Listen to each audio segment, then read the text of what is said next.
अस्सलाम वालेकुम ख़वातीन हज़रात, मैं हूं आपका मेज़बान सुमैर। तो आज के नए प्रोग्राम में हम आपको खुशामदीद कहते हैं। दोस्तों, जैसा कि आप सभी जानते हैं कि पाकिस्तानी सेलिब्रिटीज़ के पास इंटरनेशनल फेम है, इनको दुनिया भर में जाना जाता है। और आप सभी ये बात भी जानते होंगे कि फेम की एक प्राइस होती है।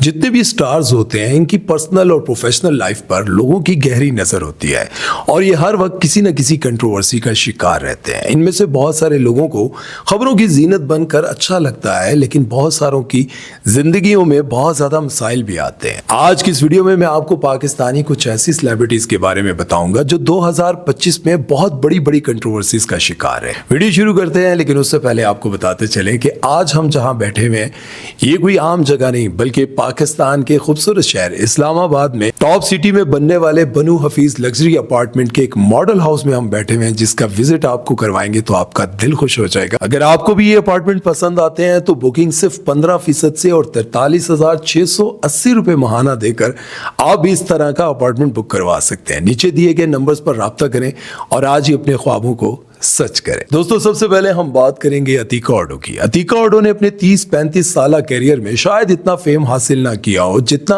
एक साल में उनको फेम मिल गया।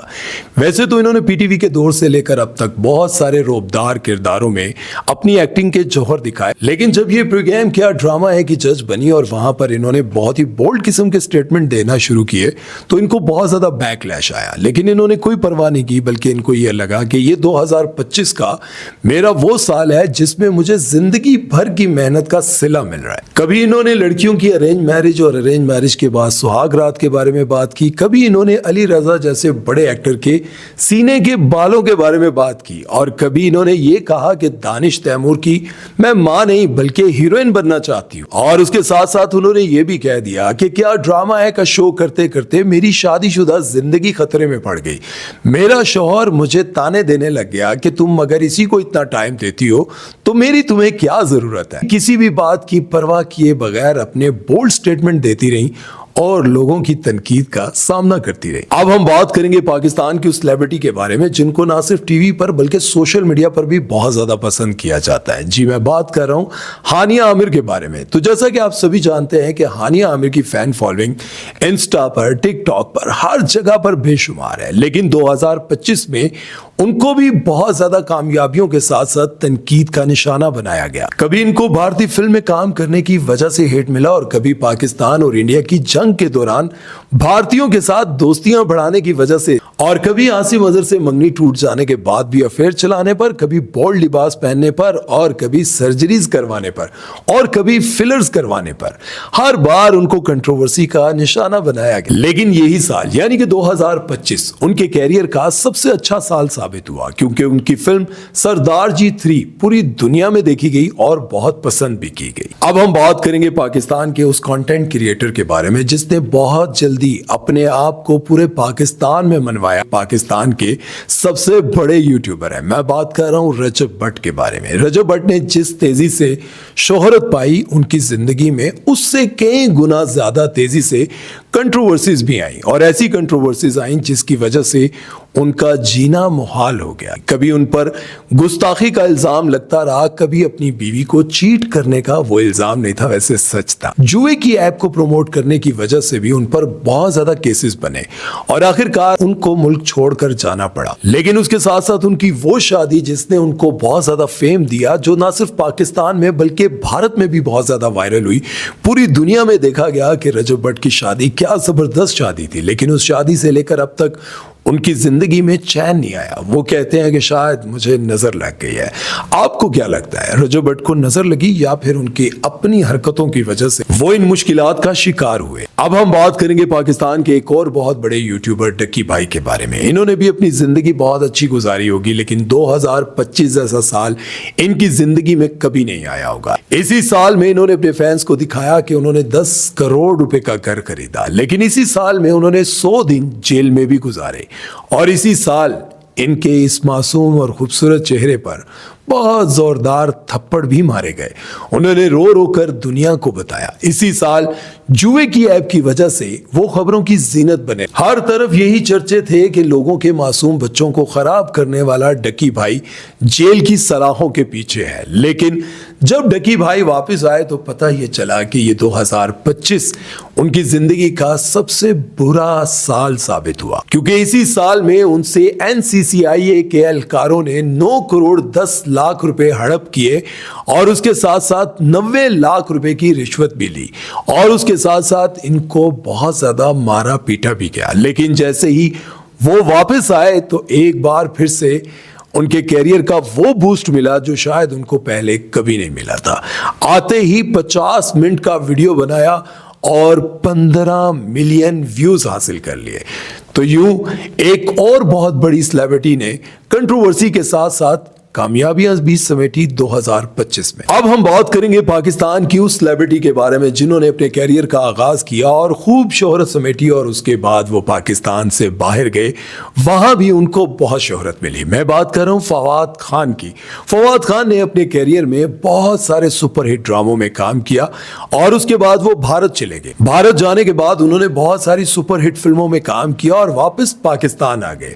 लेकिन पाकिस्तान आने के बाद उन्होंने बहुत सारे प्रोजेक्ट्स को, बहुत सारे स्क्रिप्ट्स को रिजेक्ट कर दिया। लेकिन इंडिया का एक ऐसा प्रोजेक्ट, एक ऐसा स्क्रिप्ट उनके सामने रखा गया जिसमें एलजीबीटी को सपोर्ट किया गया था। उस प्रोजेक्ट का नाम था बरज़ख। जब बरज़ख ड्रामा पाकिस्तान में यूट्यूब पर रिलीज होता है तो पूरा पाकिस्तान सरापाए एहतजाज हो जाता है और वो चाहते हैं कि इस ड्रामे को किसी न किसी तरह से पाकिस्तान में बैन किया जाए।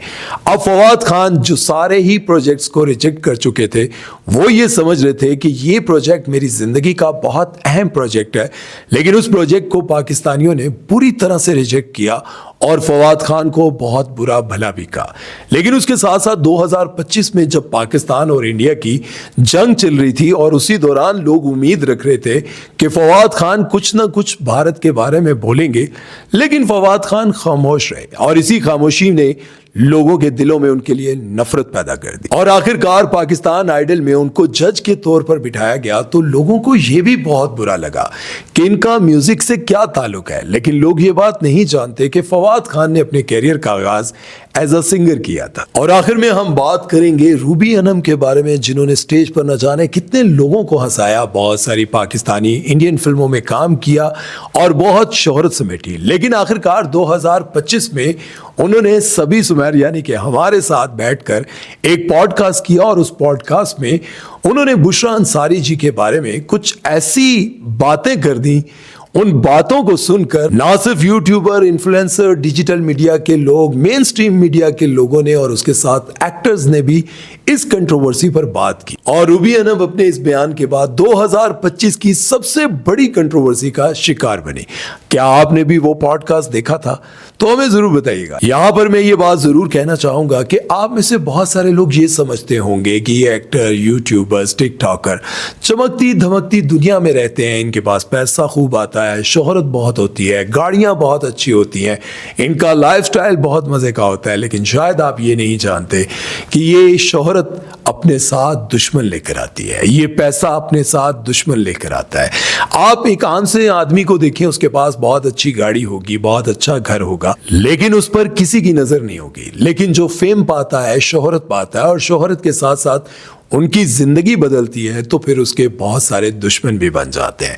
और कभी कभार तो ऐसा होता है कि आस्तीन के सामने, यानी कि आपके दोस्त ही आपके दुश्मन होते हैं। तो याद रखें, किसी की भी कामयाबियों से जलना छोड़ें, बल्कि खुद की जिंदगी पर फोकस करें, खुद की जिंदगी पर तवज्जो दें। आपके इर्द गिर्द के लोग आपकी नाकामियों के मुंतजर होते हैं, आप उनको कामयाब होकर दिखाएं। जब आप कामयाब हो जाएंगे तो दुश्मनों का सामना हंस के कर लेंगे। कोई ऐसी बात नहीं भाईजान, फिक्र ना करें।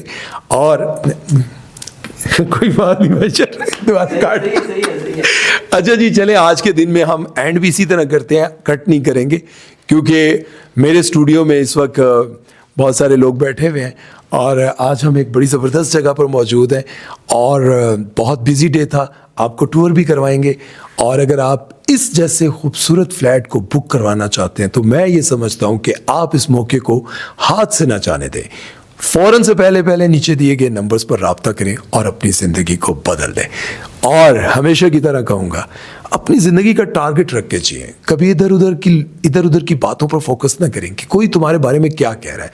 हंस रहा है मेरा बेटा भी, डायरेक्टर भी, सारे भी, क्योंकि मैं बहुत खुश हूँ, क्योंकि मैं भी चाहता हूँ कि इस जैसा घर मेरा भी हो। अपना ख्याल रखिएगा, दुआओं में याद रखिएगा। सुमेर चौधरी को दीजिए इजाज़त। अल्लाह हाफिज़।